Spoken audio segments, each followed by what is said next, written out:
Hello students, so welcome to this next lecture on matrices. पिछले lecture में हमने discuss किया था बेसिस की डेफिनेशन.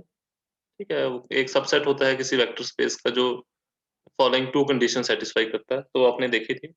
उसके बेस पे हमने एक एग्जांपल भी की थी. इनफैक्ट स्पेस हमने ली थी R2 over the field of real numbers, और उस पे हमने एक सेट देखा था. अगर हम इसी का सबसेट ले लें 1 0 and 0 3, so we proved that this is a basis of R2 because this set is linearly independent and also the linear span of this set is equal to the whole of the R2 space. तो ये तो हमने देखी थी example. इस case में independence show भी किया था और स्पैन शो करना कंपैरेटिवली इजी था क्योंकि एलिमेंट से कुछ इस तरह के थे. तो उसके बाद मैंने आपको कुछ एक्सरसाइजेस दी थी, जैसे कि ये एक और सेट है. मैंने अब ये आपको चेक करने के लिए कहा था कि whether it is a basis of R2. तो अगेन पिछली बार की तरह ही स्पेस आपकी वही है R2R. तो इसका कुछ बच्चों ने किया भी है, तो जिन्होंने नहीं भी किया तो वो देख लो ये कैसे करना है. आपके पास वेक्टर स्पेस तो है R2R, तो ये तो आपको पता है. और एक हम सेट ले रहे हैं, set H is equal to जिसमें दो एलिमेंट्स हैं, दोनों R2R के हैं, ऑर्डर पेयर है ना, और ऑर्डर पेयर की हर एक entry is a real number. So this set H is a subset of R2R. ठीक है, तो हमें चेक करना है ये बेसिस है या नहीं. तो हम सोल्यूशन में जब लिखेंगे तो आपको शुरुआत से ही मतलब कंडीशंस तो बेसिस की दो हैं basically, if this is a basis. लेकिन दो कंडीशंस के अलावा एक जो हम बिल्कुल डेफिनेशन में रखते हैं कि बेसिस वही सेट हो सकता है which is a subset of the vector space. तो अगर हमने यहाँ पे H को ये सेट लिया है तो क्या ये R2 का सबसेट है? हाँ, क्योंकि इसमें भी तो ऑर्डर्ड पेयर है. तो क्लियरली ये तो हम बिल्कुल ऑब्वियस है, H is subset of R2 है. तो एक कंडीशन तो पूरी हुई, मतलब जो बिल्कुल एलिमेंट्री है. उसके आगे नेक्स्ट टू कंडीशन है, एक की whether it is linearly independent, और दूसरा के इसका जो स्पैन होता है वो पूरा R2 के बराबर है या नहीं. तो खैर सबसे पहले हम देखते हैं कि is H A linearly independent set. तो उसके लिए एज यूजुअल बाय डेफिनेशन ही हम चलेंगे. लीनियर इंडिपेंडेंट सेट आपका तभी माना जाता है अगर हम इस सेट के एलिमेंट्स का linear combination equal to the zero vector of this set. और इस सेट का जीरो वेक्टर ये है 0 0. तो हम इन दोनों एलिमेंट्स का 1 2 and 3 5 we take the linear combination of these two elements using any two scalars alpha and beta, और चेक करते हैं कि ये सम 0, 0 लाने के लिए should we necessarily take both the scalars as 0. तो हम देखते हैं इधर से क्या इक्वेशंस बनती हैं और वो इक्वेशंस हमें क्या सोल्यूशन देती हैं. Do they give the unique solution as alpha equal to 0 and beta equal to 0, या फिर हमारे पास स्कोप है कि हम नॉन जीरो अल्फा बीटा लेके भी कर सकते हैं. जैसे कि आपने देखा है ना, जरूरी नहीं है हर इक्वेशन से आपको यूनिक सोल्यूशन ही मिल जाए, खास करके जैसे दो अननोन्स पे. जैसे आपके पास यही है, से alpha plus beta equal to 0 आ जाए, तो इसमें एक सोल्यूशन तो है आपके पास, अल्फा भी 0 बीटा भी 0, but it is not the only solution, it is not a unique solution. तो आप ये भी दे सकते हो कि अल्फा 3 ले लिया और बीटा -3. तो अब हमारे पास इक्वेशन आ रही है alpha into 1 2 plus beta into 3 5 equal to the zero vector of the space R2. तो ये सम 0 आ रहा है, तो using property of scalar multiplication alpha times 1 2 आपके पास हो जाएगा alpha comma 2 alpha. And again applying the property of scalar multiplication on scalar beta and vector 3 5, we get this element as 3 beta and comma 5 beta, which is equal to the vector 0 0. तो अब हम इसके बाद use करेंगे property of vector addition. तो adding the corresponding components of both of these ordered pairs, alpha plus 3 beta यहाँ पे आएगा आपके पास, और सेकंड कंपोनेंट होगा 2 alpha plus 5 beta, which is equal to the zero vector. So from this equation we can get the following two equations by equating the corresponding components. Alpha plus 3 beta becomes 0 and 2 alpha plus 5 beta is again 0. So अब देखो equations दो हैं और unknowns भी आपके पास दो ही हैं, दो अननोन्स. और तो we have two equations and two unknowns. तो उसको सॉल्व करने के लिए आपको ये देखना है कि हम जैसे करते हैं, या एलिमिनेशन से कर सकते हो या आप सब्स्टिट्यूशन से. तो एक तो जैसे पहले में अल्फा है तो हम इसी इक्वेशन को डबल करके 2 अल्फा बना देते हैं, so that we can eliminate alpha and get values of beta. ठीक है, तो इस इक्वेशन के इक्विवेलेंट इक्वेशन बोल दो, multiplying the whole equation by 2 we get 2 alpha plus 6 beta is 0. And using these two equations, 2 alpha plus 6 beta and 2 alpha plus 5 beta, we get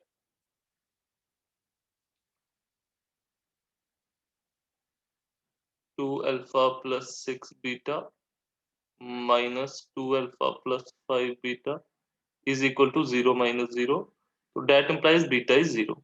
So beta तो हमें 0 लेना ही पड़ेगा, ये implies का symbol है. implies मतलब कि for this equation to be true, beta must be 0. And using this value of beta in any of the above two equations, we get alpha plus 3 times 0 is 0, implies alpha is also 0. So any such linear combination of these two vectors is equal to the 0 vector if and only if we take both the scalars as 0. So this implies the given set H is a linearly independent set. तो ये तो independence की है. अब जो second जो इससे भी थोड़ी ज्यादा हमें एफर्ट लगाना पड़ता है वो है to check whether the linear span of H is equal to the whole space. तो उसके लिए आपको ये कंडीशन टेस्ट करनी पड़ती है, that is whether linear span of H is equal to R2. Now linear span of H क्या है? It is a set whose elements are all the possible linear combination of elements of H. H आपके पास एक set है, H के elements के अलग अलग तरीके से लीनियर कॉम्बिनेशन बन सकते हैं. लीनियर कॉम्बिनेशन तो बस यही देखना होता है, alpha e to v i, i from 1 to n. इस केस में n आपका एटमोस्ट 2 ही होगा, इनफैक्ट इक्वल टू 2 भी ले सकते हो. इफ वी अगर आपको एक भी कॉम्बिनेशन में सिर्फ एक एक्सप्रेशन लिखनी है तो we can choose first scalar और the second scalar as 0. So linear span of H में लेकिन एलिमेंट्स इसी फॉर्म के होंगे, where vi must be either this vector 1 2 or the vector 3 5. So linear span of H आपका ये होगा, इसमें इस तरह के एलिमेंट्स होंगे. चूजिंग डिफरेंट स्केलर्स आप, क्योंकि फील्ड आपके पास ये R का है, ठीक है, which is a very large in fact and infinitely large subset set. So आप जो स्केलर्स हैं वो बहुत तरीके से चुन सकते हो, ठीक है. तो इस वजह से सेट तो बहुत बड़ा बन जाता है. Anyway linear span of H is equal to R3. तो हमने पहले भी जैसे पिछले एग्जांपल्स में देखा था कि whenever you take a subset of a vector space, उसका लीनियर स्पैन है जो, it is always a subset of that vector space. ठीक है, because H is a subset of R2 and R2 is a vector space. तो जैसे vector space की definitions है और ये लीनियर कॉम्बिनेशन में है, तो लीनियर कॉम्बिनेशन बनता क्या है, कैसे है, using scalar multiplication and then vector addition. तो दोनों ही प्रॉपर्टीज में आपकी दोनों ही ये ऑपरेशंस हैं, they are closed. Alpha 1 v1 करोगे तो भी जो रिजल्ट आएगा that will be in R2. Alpha 2 v2 करोगे वो भी R2 में आएगा, अल्फा 3 v3 करोगे वो भी R3 में आएगा, as long as you take alpha e from the given field that is R and vi from the given space that is R2. जब तक ऐसा करोगे तो ये जितने भी कॉम्बिनेशंस है ये R2 में ही आएंगे. और बाद में प्लस करोगे तो प्लस भी तो अगेन वही प्रॉपर्टी A1 वाली प्रॉपर्टी है जो वेक्टर एडिशन वाली, उस प्रॉपर्टी के तहत ये प्लस करके भी जो रिजल्ट है R2 में ही रहेगा. So in any case, linear span of H, which is a set composed of all the linear combinations of elements of H, तो वो ये जो सेट होगा it is always going to be a subset of R2. तो ये तो always true है. जो हमें चेक करना पड़ता है ऐसे क्वेश्चन में वो ये होता है कि is R2 a subset of L of H. यानी कि if we take any, और ये सबसेट कैसे प्रूव किया जाता है, we take any arbitrary element in R2, we need to show that that element is also contained in linear span of H. और वो linear span of H में तब होगा if that element can be expressed as the linear combination of elements of H. That is वो one, ये कौन सा element थे, that is that element can be expressed as sum of 1, 2 and 3, 5 choosing suitable scalars. तो अब हम particular को तो लेके चल नहीं सकते कि R2 में मैं ये वाला एलिमेंट ले लूं 3 कम, क्योंकि मैंने प्रूव करना है for any element of R2.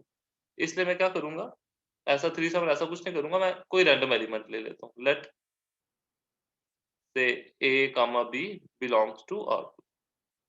Now I will show that this element AB in R2 can indeed be written as a linear combination of elements of H, which means that this AB is also an element of linear span of H. तो उसके लिए देखो हम क्या करते हैं,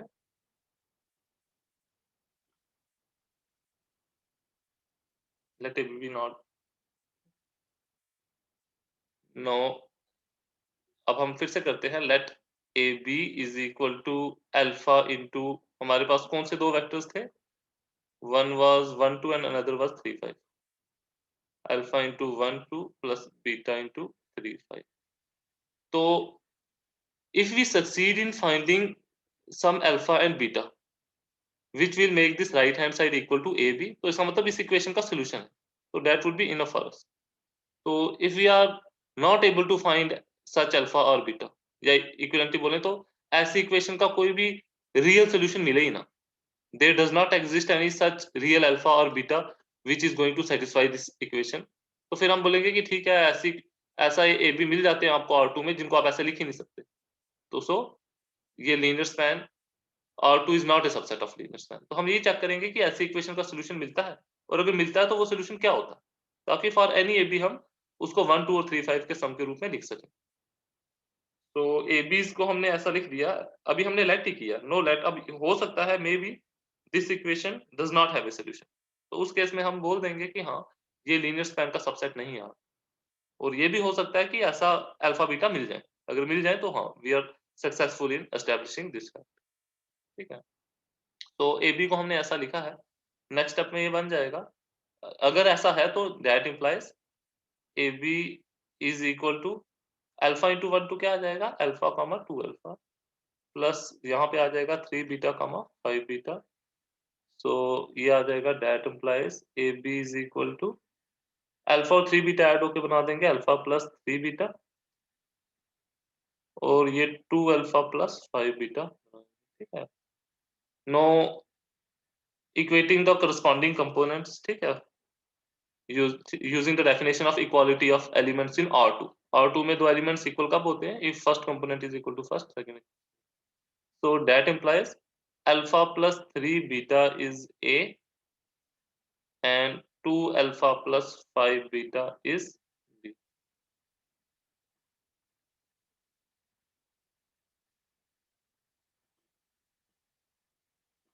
So again to solve these two equations, अब देखो ए और बी तो हमने R2 में ली हैं, जो भी चुन लिया एट ए टाइम वो हमने फिक्स किया, बाद में बदल भी सकते हैं, लेकिन whatever that a and b for a instant या for a moment we take it as a fixed element in R2.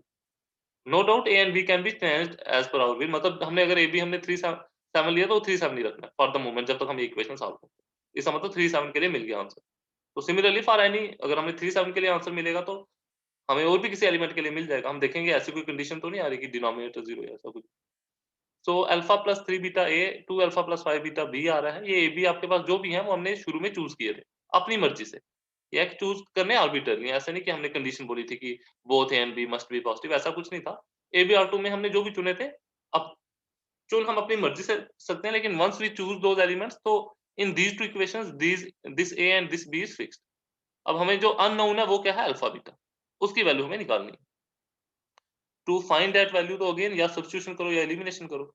Elimination करनी है तो आप ये कर सकते हो, जैसे ये 2 अल्फा और ये अल्फा है, तो इधर से ही हम पिछली बार की तरह, या यहाँ से इक्वेशन आपकी बन जाएगी 2 अल्फा, ताकि अल्फा को एलिमिनेट किया जा सके, plus 6 beta is equal to 2 है. 2 अल्फा प्लस 6 बीटा इज 2 है. And subtracting this second equation from this equation we get 2 alpha plus 5 beta minus 2 alpha plus 6 beta.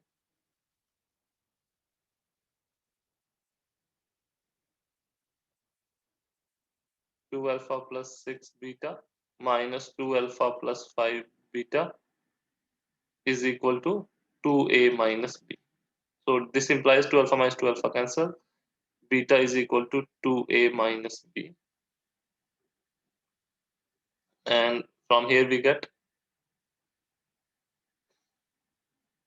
that applies. So putting this value of beta in any of the above two equations, we get alpha plus 3 into beta, yani ki 2a minus b is a. So this implies alpha plus 6a minus 3b is a. So this implies alpha is 6 से minus का हो जाएगा, सो -5 है और ये -3 भी है तो +3. So we get alpha is equal to -5a plus 3b and beta equal to 2a minus b. अब देखो जो हमने we had chosen a b as an element of R2, which means a is also a real number and b is also a real number. So if a and b are real numbers, then is 2a minus b a real number. हाँ, अगर a और b real number है तो ये जो beta की हमने value निकाली ये भी एक रियल नंबर आ रहा है. इसका मतलब ये जो हमने कॉम्बिनेशन में यहाँ लिखा था ना, ऐसा कुछ नहीं कि एओटा बन रहा है.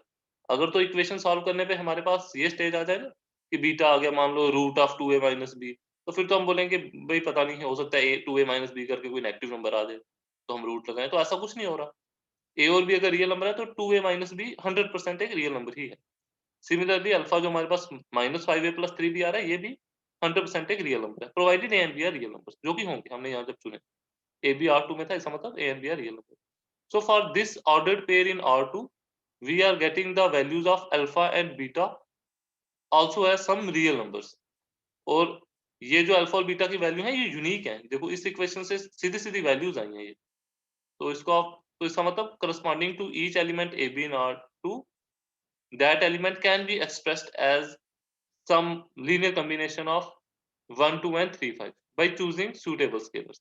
अब अल्फा और बीटा कैसा लेना वो उस AB पे डिपेंड करेगा. फॉर एग्जांपल मैं यहाँ पे ये वाला एलिमेंट ले लेता हूँ, कोई भी हम ले सकते हैं. लेट 4 कामा से 9 इन R2. तो आप देखोगे इस 4 कामा 9 को यूजिंग द अबव रूल हम 1 कामा 2 और 3 कामा 5 के सम के रूप में लिख सकते हैं. लेकिन उसमें हमने देखा था यहाँ में अल्फा क्या लेना पड़ता है, -5a, यानी कि इस केस में a है 4 प्लस 3.9 -5a प्लस 3b.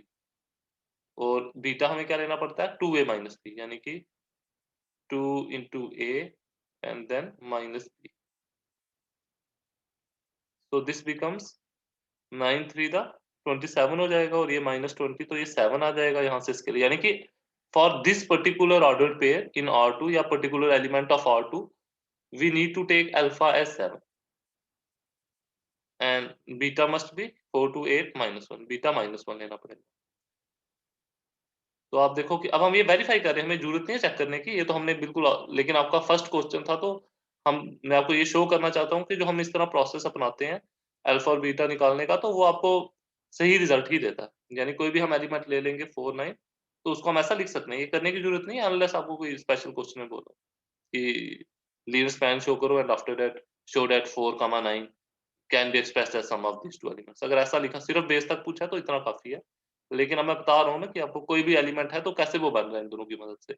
मैंने एक रैंडम एलिमेंट उठा लिया 4 9, मैं चेक करूंगा कि मैंने फार्मूले बनाए -5a plus 3b 2a minus b, क्या ये सही फार्मूला है भी या नहीं. तो 7 into 1 और यहाँ पे आ गया -1 into 3 5. तो उससे आपका वेरीफाई हो जाएगा ना कि ये जो अपने फार्मूले निकाले वो सही थे या नहीं. तो ये किसके बराबर आएगा, इज इक्वल टू, अब आप चेक कर सकते हो 7 into 1 2 प्लस -1 into 3 5 करें तो यही आता है. ठीक है, ये आ जाएगा 7 कामा 14 और ये आएगा -3 कामा -5.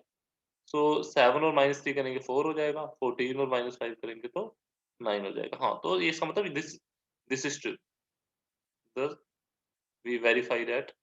ये तो हमने चलो एक के लिए किया, आप और भी किसी के लिए कर सकते हो. आप कोई भी और एग्जांपल निकाल लो.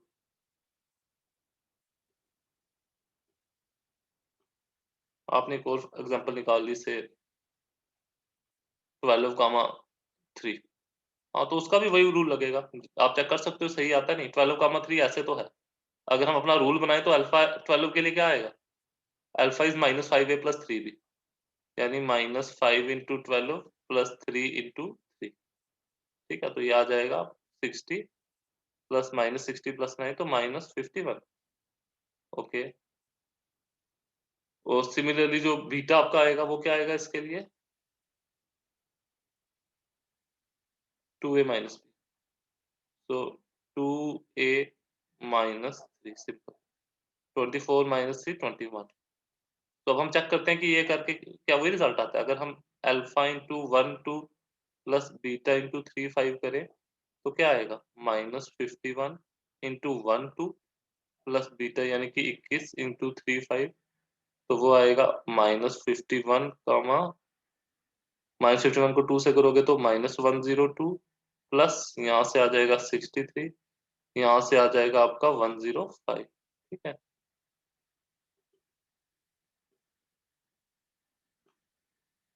सो विच गिव्स -51 और ये 63 है, तो ये आपका आ जाएगा 12, ठीक है, और ये माइनस ये आपका 3 आ जाएगा। सो दिस इज ट्रू, ठीक है, यही हमें चाहिए था।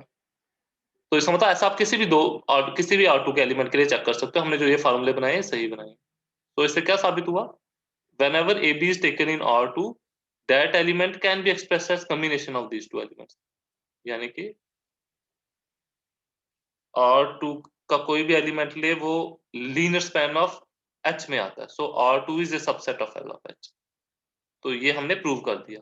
L of H is a subset of R2, वो तो हमेशा होता है whenever H is a subset of R2, क्योंकि वेक्टर स्पेस जो अपना जो एलिमेंट्स है ना उसके लिए वो एक यूनिवर्सल स्पेस है।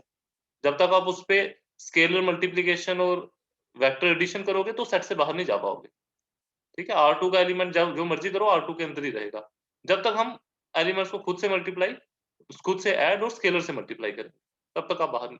तो लीनियर स्पैन ऑफ H में वही चीज तो होती है। So this is always true, ये हमने प्रूव कर दिया। So this implies L of H is equal to R2। Sets बराबर कब शो किए जाते हैं, A इक्वल टू B तब एग्जिस्ट होता है जब A is a subset of B and B is a subset of. तो ये भी हमने प्रूव कर दिया। तो बेसिस होने की सेकंड कंडीशन भी पूरी होगी, तो इसके बेस पे आप लिख सकते हो। So H is a basis of R2, ये हमने प्रूव कर दिया। अब उसी तरह एक और एग्जांपल मैंने आपको पूछी थी, is the set K equal to 10, 11 a basis for the space R2R। तो इसका भी सोल्यूशन देख लो जल्दी में, जैसे हम देख सकते हैं। सबसे पहले देखना है कि is K subset of R2। हाँ, K R2 का सबसेट है। हाँ, क्योंकि इसमें भी एक ऑर्डर्ड पेयर और ऑर्डर्ड पेयर की दोनों ही कंपोनेंट्स रियल नंबर्स हैं, सो K is a subset of R2। उसके बाद दो conditions, K is linearly independent. उसके लिए क्या करना पड़ेगा, कोई हमें पता नहीं, बिना किसी कंडीशन इंपोज किए दो स्केलर लेने हैं, let alpha comma beta belong to R. इस केस में फील्ड है ना, तो F O R, such that alpha into 10 plus beta into 11 is equal to the zero vector of R2 which is 0, 0, या टू डायमेंशनल स्पेस पे जो origin होता है, ठीक है। 10 पॉइंट आपका ये वाला है और 11 पॉइंट होगा आपका यहाँ पे, जिसका x भी 1 है और y भी 1। तो हमें बताना है ये पॉइंट्स और ये पॉइंट्स, ये दोनों मिलके बेसिस बना लेते हैं। तो उसके लिए पहले बताना है these two points are linearly independent. Geometrically देखा जाए, अब इतनी हमें डिटेल में नहीं जाना, दो पॉइंट्स ज्योमेट्रिकली हम बोले तो इंडिपेंडेंट तब होते हैं if we draw a straight line through first point, तो that line must not contain the second point. अगर ऐसा है तो वो इंडिपेंडेंट है, लेकिन हमें तो अभी सिंपल डेफिनेशन पे ही चलना है उसका मतलब। तो ये आप देख सकते हो, ओरिजिन से अगर हम ये वाली लाइन बनाएं तो वो इसको कभी कंटेन नहीं करेगी। आपको जो एक दो और एग्जांपल्स बताएं, जैसे 1, 2 और हो गया 3, 6 हो गया, ये डिपेंडेंट होते हैं। इसमें आप देखो अगर हम लाइन बनाएंगे एक पे तो दूसरा उस पे लाई करे। आप इसको देख लेना अगर कोई इंटरेस्ट हो। सो एनीवे हमें यहाँ पे तो ये बताना है इंडिपेंडेंट है या नहीं। तो उसके लिए हमने इक्वल टू, अगर हमें इस इक्वेशन से नेसेसरली अल्फा भी जीरो और बीटा भी जीरो लेना पड़े, ठीक है, यहीं से इंप्लाई हो जाए कि alpha must be zero and beta must be zero, then this set is independent. तो वो देखते हैं होता है या नहीं। ये इक्वेशन तो सिंपली ये इंप्लाई कर रही है कि alpha comma zero plus beta comma beta must be 0, 0, and on applying vector addition we get alpha plus beta as first component and beta as second component। तो फर्स्ट कंपोनेंट में तो alpha plus beta equal to 0 होगा, उसमें हम क्या करना है वो तो बात की बात। लेकिन यहाँ से एक चीज तो क्लियर हो रही है कि सेकंड इक्वेशन जो है वो सीधा ही बना देगी बीटा इज 0, ठीक है। सिर्फ हम फर्स्ट इक्वेशन को कंसीडर करें, अल्फा प्लस बीटा इज 0, तो if we consider only the first equation alpha plus beta equal to 0, then we cannot deduce that alpha must necessarily be 0, because alpha plus beta 0 तब भी बन सकता है if we take alpha is 3 and beta is -3। लेकिन second equation भी तो देखनी है। For this equation to be true, both these equations must be simultaneously true। तो beta equal to 0 हो गया तो हाँ, फिर यहाँ पे भी कोई आपके पास अल्टरनेटिव नहीं बचेगा। बीटा 0 तो लेना पड़ेगा, तभी सेकंड कंपोनेंट्स मैच। तो वंस बीटा 0 ले लिया तो अल्फा भी 0 लेना पड़ेगा, फिर कोई अल्टरनेटिव नहीं बचा। तो alpha is also 0, beta is also 0। So this implies जो के हम बात कर रहे थे सेट की, दैट इज लीनियरली इंडिपेंडेंट। और उसके बाद हम देखते हैं एक और स्पेस। अब हमने इंडिपेंडेंट तो शो कर दिया। No we also need to show that this k linear span of k is equal to R2। और पिछली बार की तरह या बार-बार तो मैं वो रीजन आर्गुमेंट दूंगा नहीं, आपको ये तो पता है कि L of k is a subset of R because R2 is a vector space and k is a subset of R2। तो उसके जितने भी लीनियर कॉम्बिनेशन रहेंगे वो R2 से बाहर नहीं जा सकते, तो उनका सेट भी R2 का सबसेट ही रहेगा। तो जो चीज हमें प्रूव करनी है that is R2 is a subset of L of k। We need to prove this, ठीक है, ये हमें प्रूव करना है ये है या नहीं। तो उसके लिए हम क्या करते हैं, इसके अंदर कोई आर्बिटरी एलिमेंट लेते हैं। Let A b an arbitrary element of R। तो हम देखते हैं कि can this a be written as a combination of the elements of K. तो हमने अल्फा प्लस बीटा इस फॉर्म में ले लिया इसको, where alpha and beta two scalars, यानी कि इस केस में क्योंकि जो फील्ड था वो भी आर का था, तो alpha is also in are and beta is also in are. तो ए बी को हमने इस फॉर्म में लिखा, तो यहाँ से दो इक्वेशंस मिलेंगे हमें। ए बी आपका यहाँ पे बन जाएगा अल्फा प्लस बीटा और यहाँ से आ जाएगा सिर्फ बीटा, ठीक है ना, करस्पॉन्डिंग कंपोनेंट्स ऐड करके और स्केलर मल्टीप्लिकेशन की प्रॉपर्टी यूज करके। That implies alpha plus beta is a and beta is b. So if beta is b, ठीक है, तो यहाँ से बीटा की वैल्यू तो मिल गई इन टर्म्स ऑफ बी। हमें यही पता था ना, ए और बी तो हमने खुद चुने R2 में, वो जो भी होंगे हमने अपनी मर्जी से चुन लिए। अल्फा और बीटा अननोन थे, वो देखने हैं कि उनको हम कैसे ए और बी की टर्म्स में, ठीक है, ये आपको करना है। जब भी ऐसा कॉम्बिनेशन निकाल रखना है तो हमारा टारगेट क्या है, हमारा टारगेट है कि एक तो अल्फा और बीटा को we need to express these two scalars in terms of these numbers, in terms of this vector। और ये वेक्टर है क्या, ए और बी से बना है, तो ultimately we need to express these two scalars in terms of a and b, ठीक है। अगर R3 हम स्पेस करेंगे तो वहां ABC होगा, तो anyway आपको ये करना है। तो हमें इस सेकंड वाले कंपोनेंट को इक्वेट करके तो सीधा सीधा बीटा इक्वल टू बी ही मिल गया। एंड और क्योंकि ये एंड है तो इसका मतलब बोथ दीज इक्वेशंस को हमें ट्रू करना है। तो बीटा बी के बराबर है, तो वही वैल्यू हम यहाँ डाल सकते हैं, तो वहां से आपको मिलेगा alpha plus B is equal to A, क्योंकि बीटा बी के बराबर है। तो दैट इंप्लाइज अल्फा आपका ए माइनस, तो alpha is a minus b and beta is b. और ये दोनों आपको जो मिल रहे हैं ये वेल डिफाइंड रियल नंबर्स मिल रहे हैं, क्योंकि if a B is in R2 that means a and b both are real numbers, and if a and b both are real numbers then a minus b must also be a real number। तो इसका मतलब जैसा भी होगा हमें alpha और beta मिल जाएंगे। यहाँ पे भी आप एग्जांपल से वेरीफाई कर सकते हो, जैसे पिछली बार आपने किया। अगर आपके पास जैसे ये नंबर है, अब हमने तो बोला कि कोई भी ए बी बन सकता है, जैसे आप फॉर एग्जांपल आप ये ले लो 3,4। तो क्या 3,4 को आप इनकी फॉर्म में लिख सकते हो? हाँ, फार्मूले के मुताबिक ये होगा अल्फा यानी कि a माइनस बी यानी 3 - 4 इंटू 1,0 प्लस बीटा यानी कि b, जो इस केस में क्या है 4 इंटू 1,1। चेक करते हैं ऐसा होगा या नहीं। ये हमारा फार्मूला बोल है जो अभी हमने निकाला, चेक करते हैं ऐसा है या नहीं। और ये चीज क्या बन जाएगी 3 - 4 यानी -1 इंटू 1,0 और ये बन जाएगा 4,4 यानी ये हो जाएगा -1,0 -1 इंटू 1 -1 -1 टू 0 0 प्लस 4 इंटू 4 और करस्पॉन्डिंग कंपोनेंट्स ऐड करोगे तो ये बनेगा 3, अगला बनेगा 4। हाँ, जो कि ठीक है, तो हमने वेरीफाई कर लिया, इसकी जरूरत नहीं है, ये सिंपली मैं बता रहा हूँ चेक करने के लिए। हाँ ये ठीक, हमने फार्मूले ठीक कर, तो आपका यहीं पे हो जाता है, ये लिखने की जरूरत नहीं है। तो अब इससे हमने मतलब हमने क्या साबित कर दिया, if we are able to express this alpha and beta in terms of a and b, तो इसका ये मतलब हुआ कि R2 का कोई भी एलिमेंट लिया वो हमने L ऑफ K में निकाल दिया, ये K के एलिमेंट्स थे। हाँ, तो इसका मतलब R2 is a subset of L of, तो L के is a subset of R2 पहले ही शो हो चुका था, इसका मतलब R2 is equal to L of. So second condition of a basis is also satisfied. Therefore, K is a basis of R2। ठीक है, तो इसी तरह और भी हैं आपकी एक्सरसाइजेज, वो थोड़ा देख लेना इसको। आपकी बुक में भी जो है एक्सरसाइजेज वो पढ़ लो, तो किसी में डाउट होगी आप पूछ सकते हो। चलो, थैंक्स।